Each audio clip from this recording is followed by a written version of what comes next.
Chapter 26, Prevention of Epilepsy and Suicide and Stabilization of Faith at One's Own Guru's Feet. I bow down Sri Ganesh, I bow down Sri Saraswati, I bow down the Guru, I bow down the family dignity, I bow down Sri Sita Ramchandra, I bow down Sri Sadguru Sainath.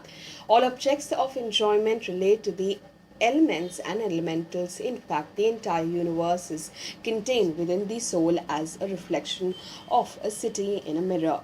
The confusion is on account of Maya, which is manifested. In reality, Maya has not manifested. It is forever present in the Absolute, but it is also in the world, bringing all the movable and immovable objects into being. Whatever is seen in the mirror does not exist in it. Like visions seen in a dream appear very real, but on waking, all that is gone. When one is awakened, the dream world disappears. The joy of the light of unity appears because of the Sadguru's significant words. The vibrating of the existence of the universe is really the support of that, not dependent on anything else. When the great soul, that is the Lord, becomes agreeably disposed, then only this realization is possible. Understand this nature of the soul to be the glow of the self, having existential character, the nature of Sat. Then this world of the elements and elementals is the manifestation of illusion, mere thought. All this world of the elements and elementals, right from Brahma to a blade of grass, is imaginary. It is the expanse of the world which is merely a creation of illusion. The serpent, the garland of flower, the stick, the current are considered to be rope due to the ignorance of their real nature. Similarly, the entire expanse of the universe has no support in real nature. All this world that is perceived is of the nature of illusion. This comes to an end on knowing reality, that is, at the time of awakening caused by the words of the Guru. On pondering over the meaning of the verbal form of Granati, the third person singular, the Guru alone is able to explain at the time of giving instruction to the disciple. Therefore, let me pray to Baba, please introvert my senses. Give me discrimination and the ability to identify the transcendent from the eternal. Grant me to the gift of asceticism. I am always an indiscriminating fool, obstructed by profound ignorance. My mind is always soaring on evil imagination and creates all these difficulties for me. See to it that I have an unshakable faith in my Guru's words, which are irrefutable as the revelations of the Vedas. Make my mind like a mirror so that it can receive self-knowledge. Moreover, Sadguru Sainath, make me fully understand this knowledge, because without experience, when one talks about it, it is mere prattle. Can that achieve the ultimate goal? Therefore, Baba, with your power, let me experience this knowledge myself, whereby I can easily attain liberation. Grant me these alms, I beg of you. Constantly, O Lord Sadguru Sai, I offer my bodily pride to you. From now onwards, take care of me, as there is no self with me. Take away my bodily consciousness so that I feel neither pain nor pleasure. Control me so that I act only in accordance with your wish. Or you become my ego yourself and take over all doer into enjoyership. Let me not have anxiety on that account. Hail, hail to you, the one who has fulfilled all desires, and join my love at your feet. O abode of auspiciousness, may this inconstant mind find complete peace at your feet. Who else but you can speak words for our welfare, relieve us of our miseries, and bring us contentment? It was Shirdi's good fortune that Baba, you arrived there. Later, you stayed on there and gave that place a status of pilgrimage. Blessed is Shirdi's fortune that this merciful Sai made this place auspicious and adorned it by his own stay. You are the one to kindle me. You alone are the one to provoke my speech. So who am I to sing your praises? You are the doer who gets things done. To be always in your company is itself our study of Vedanta. Listening to your life story daily is itself our reading of religious texts. Chanting your name without wasting a moment is itself equivalent to doing katha and kirtan. This itself is our regular meditation, and that is itself our satisfaction. We do not wish to have such happiness which causes us to turn our backs on worship, for could there be any bigger obstacle in attaining the ultimate goal? Let my tears of joy be the warm water to wash your feet. Let me besmear your body with the sandal paste of pure love, and let me cover your body with the cloth of true faith. May this puja from my heart propitiate you better than the outward ritualistic one, and endow you with pleasure and happiness. Let us offer the 8 lotuses in the form of our 8 very pure sattvic emotions, and the fruit in the form of our concentrated mind. Let us apply bukkha of devotion to the forehead, tie the girdle of deep devoutness, and place our neck on your feet. Then let us enjoy the tender and wonderful celebration. Adorning him with the jewels of our love, let us wholeheartedly ward off the evil eye. Make Kushama with our 5 pranas and wave it before you to ward off the heat. After concluding such blissful worship, let us do the eightfold ascents, offer fragrance and oblations of water. In this manner, we shall worship you, Sai Raja, for our own welfare. We remember and always chant Sai Samartha to attain the desired object. With the same mantra, also attain the ultimate goal and gratify our faith in you. In the last chapter, it was narrated how Sai Samartha, the cloud of mercy, gave instructions for the benefit of his devotees. Now, in this chapter, it shall be narrated how a devotee's faith was confined in his own guru, confirmed in his own guru. Listen to that story. In the last chapter, the nectar-like story of the devotee Pant was introduced. Listeners should hear attentively to clearly understand the true facts. How many kinds of experience he gave, and how he put the colarum of faith in the eyes. How he was firmly settled at his guru's feet, and how the mind felt tranquil. Once a devotee named Pant went to Shirdi along with friends to have Sai's darshan with lot of effort. He was already graced and was attached to his own guru. He hesitated about going to Shirdi. Yet, as is one's destiny, it comes to pass without expectation. The opportunity to have Sai's darshan came and resulted in immense joy for him. Man proposes, but God disposes. One cannot do anything against destiny. Listen to that with a quiet mind. A number of people left their homes, having decided to go to Shirdi by train, traveling happily together. When they boarded the train, they unexpectedly met that Pant who was already in it. Pant came to know their plans about going to Shirdi. Amongst the group were some friend of Pant and also the mother-in-law and father-in-law of his child. Though Pant had no intention to go to Shirdi, they pressed him to go along.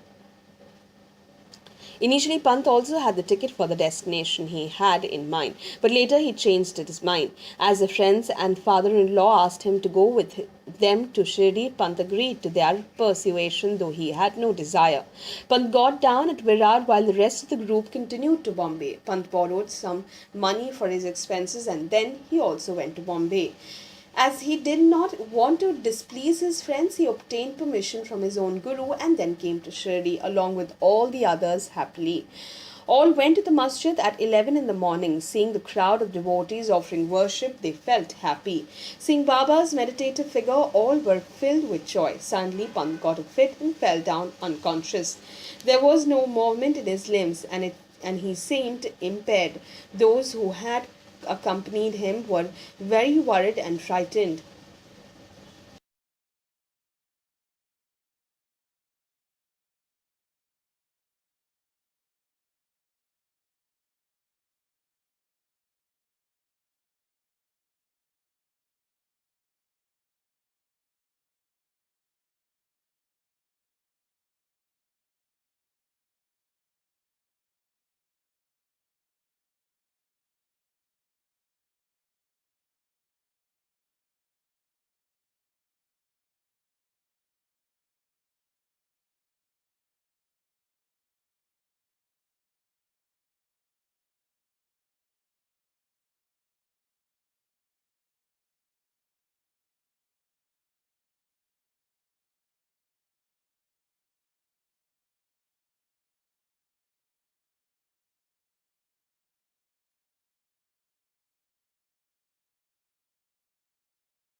People hurried to visit him as evil spirits fled at the touch of the Udi. Blessings cured diseases, and a kind glance from his eyes pushed away all obstacles.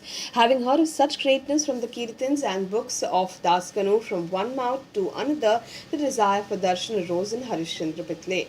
Pitle came to Shirdi village bringing a family and children presents and fruits for the darshan due to the merits of his past births.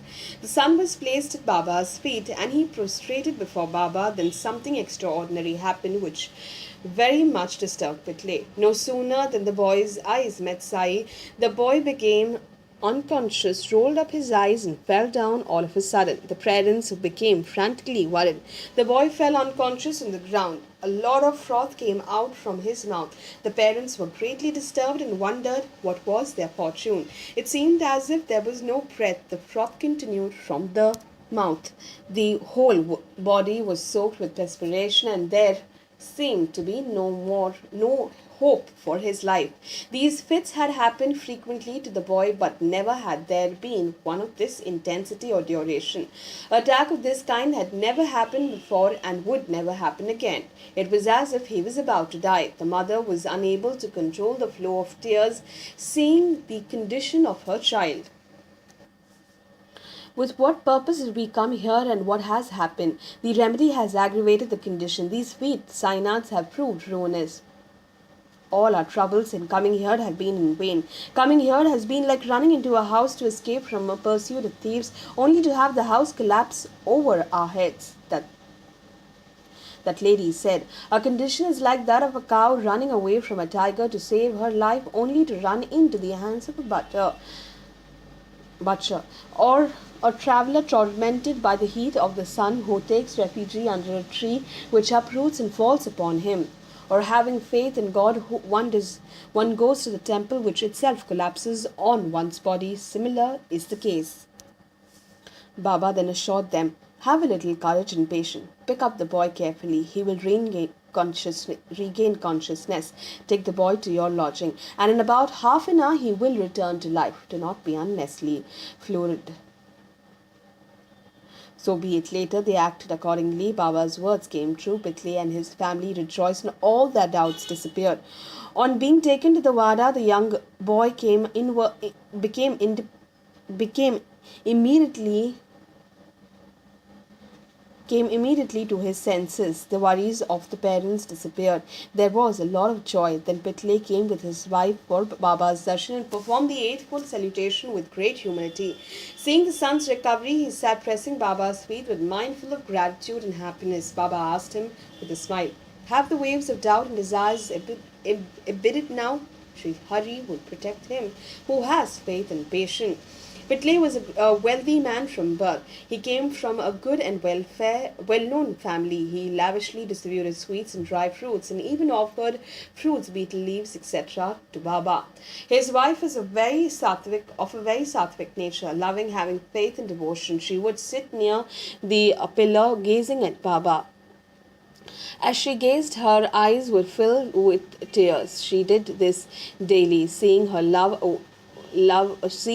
seeing her novel way of showing affection. Baba was won over by her. Saints like God, they are ever at the service of the devotees. They are very gracious to those who worship them wholeheartedly, may it be whatsoever. Then this family desired to leave. They came to the masjid for darshan and took Baba's permission and the Udi and made preparations to leave. At that time, Baba took out 3 rupees from his pocket and called Pitle close to him. Hear what he said. Babu, earlier I had given you 2 rupees, and add these 3 to them and worship them. You will be benefited. Pitle took the rupees in his hands and accepted them with joy as prasad. He prostrated at Baba's feet and said, grant me your grace, Maharaj. Waves of thought arose in his mind. This is my first visit. So what is it that Baba is saying? I'm definitely not able to understand. Is I had not seen Baba earlier. How could he have given me 2 rupees earlier? He could not at all understand the meaning or the advice. Pitle was bewildered. How do I get the meaning explained? His curiosity increased. Baba did not give any indication and remained silent. Any words spoken by saints, however casual or upon to prove true. Pitley was fully aware of this, so he was puzzled. But later, when he went to Bombay and his home, there was an old woman at home who satisfied his curiosity. The old woman was Pitley's mother. When she inquired about what had transpired at Shirdi, as a matter of course, the topic about the 3 rupees cropped up. Even she was unable to correlate it. After thinking it over, she remembered, and the old lady said to Pitley, "Now I recall completely what Baba said is true. As you took your son now to Shirdi for Sai's darshan, similarly your father had earlier taken you to Akkalkot. The Maharaj there was a Siddha, benevolent, very famous, omniscient yogi, very wise. Your father was also a very moral man. He accepted your father's worship and the Yogi Raj was pleased with it. As Prasad gave him as Prasad, he gave him 2 rupees in order to perform puja. These earlier 2 rupees to Swami gave to you, my son, as prasad in order to worship. These 2 rupees were kept in the shrine, and your father daily worshipped them with great faith. I alone know about his faith. He acted according to his faith. After his death, the puja and the articles for performing it became children's playing things. There was no faith in God, and even shame was felt to do puja. The children were appointed in turns to do the puja. Who would take care of the rupees? Many years passed thus. The importance of those rupees was lost. All memory of them faded away. The 2 rupees disappeared. So be it. You are really blessed. Not only have you met Maharaj in the form of Sai to remind you of forgotten duty, but to ward off danger. Therefore, from now onwards, leave off all doubts and bad thoughts. Follow in the footstep of your ancestors and do not slip into bad habits. Go on worshipping the rupees. Consider the saints' prasad as jewel. Samartha Sai has convinced you of the significance and revived a life of bhakti. Hearing this story from his mother, Pitley was full of bliss and joy. He realized Sai's all-pervasiveness and the significance of his darshan. That nectar of his mother's words awakened his former feelings. He repented and atoned, paving the way for his future welfare. So be it. Whatever had to happen, happened. The saints had awakened in him the future oblation. Greatly and conscientiously, he thereafter carried out his duties. Similarly, I will relate another experience. Listen to it with a quiet mind. It shows the method adopted by Baba to control undisciplined devotees. Gopal Narayan Ambedkar was a great devotee of Baba from Pune. Listen to his story. He was in service in the excise department of the British regime. After completing service for 10 years, he left it and stayed at home. Fortune changed and turned its back on him. All the days of one's life were not the same. The stars rotated and brought a bad spell. Who is there who can avoid these changes? In the beginning, he was in service in Thane district, and later his luck brought him to Jawar, where he was an officer. It is there that he became jobless. To regain a job is not easy. Where could he get it again? He tried his level best at that time, but he did not succeed. So he decided to follow an independent trade, but here too troubles beset him up until he finally lost all hope. Year after year, his financial condition worsened till he hit rock bottom. Calamities followed one after the other, and the household condition became unbearable. 7 years passed this way. Each year he went to Shirdi and related his grievance to Baba, imploring him with prostration day and night. In 1916, he was so utterly disgusted that he felt like committing a suicide after going to Shirdi. So this time he stayed for 2 months at Shirdi with his wife. Listened to the story of what happened one night. While sitting in a bullock cart in front of Dikshit's Wada, Ambedkar was in deep thoughts. He fed up of life and very depressed. He thought, enough now, no more of this trouble. He lost the desire to live. Thinking thus and having lost interest in life, Ambedkar got ready to throw himself immediately into the well. Availing of a quiet time when there would be nobody around, I will carry out my purpose and rid myself of all the troubles. He knew that committing suicide was a great sin, yet he determined to act upon his thought. But Baba Sai, being the puppeteer, he averted this folly. At a very short distance, there was the residence of a hotel owner who also had Baba's support. Being one of the persons who served Baba, Sagun came to the threshold of his house at that time and asked Ambedkar, "Have you ever read this book on the life of Akulkot Maharaj? Let me see, let me see. What is that book?" Saying that, Ambedkar took it in his hand. Turning the pages at random, he began to read here and there.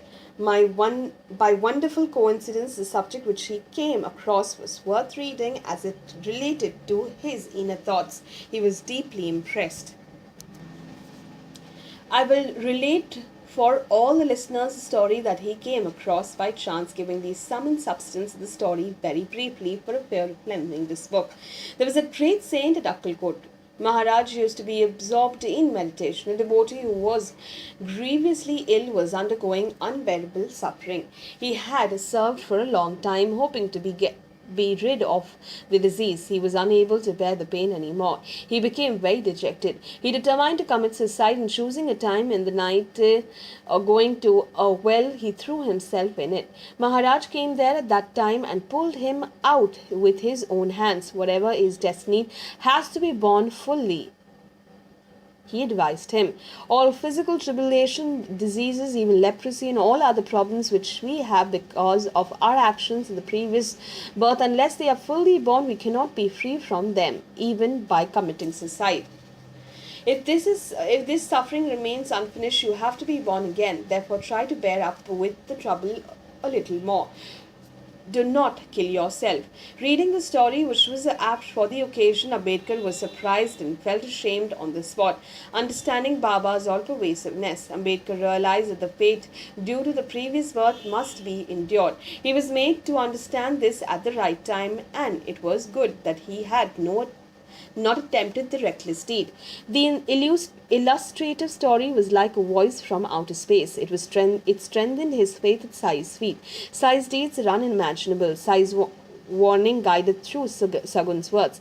If there had been some delay in getting this unexpected book, my life would have been ruined. I would have lost my own life and would have caused utter destruction of the family. My wife would have had to undergo a lot of suffering, and I would not have achieved my own good, nor attained my spiritual goal. Baba inspired Sagun and made the book an instrument to divert my mind from committing suicide.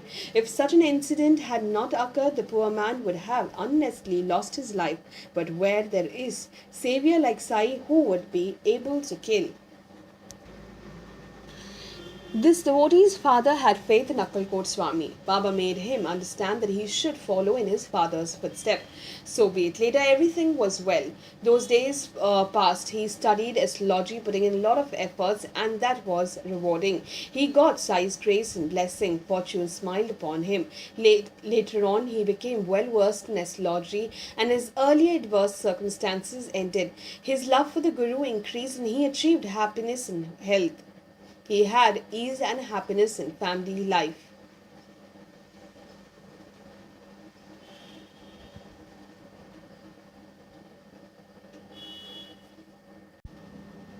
He became very happy. There are innumerable such miracles, each one greater than the other. But lest this book is lengthened, I have confined myself to the essence. Hemant surrenders at Sai's feet. The next chapter narrates the interesting story of how Shama was presented with the gift of the Vishnu Sahasranam. I do not want it, said Shama, but Baba had immense love for him. He forcefully gave him the Sahasranam by ascribing its wonderful greatness. Now listen to this story with respectful attention. Baba will be seen granting grace when the time is ripe to a devotee who had not the slightest desire. It will be seen in the chapter how inexplicable are the ways of granting grace in the Sadguru's abode. Listeners should hear this with respect. He who is the highest form of well being is that Sai, the store of all attributes. He is fortunate who hears about him and speaks of his glories. Being an act of religious merit, his life being purifying. May there be well being. This is the end of the 26th chapter of Sri Sai Samartha Satcharitra, written by the devotee Hemada Pant, implied by the saint and virtuous people, called Prevention of Epilepsy and Suicide and Stabilization of Faith at One's Own Guru's Feet. This is offered to Sri Sadguru Sainath. May there be auspiciousness.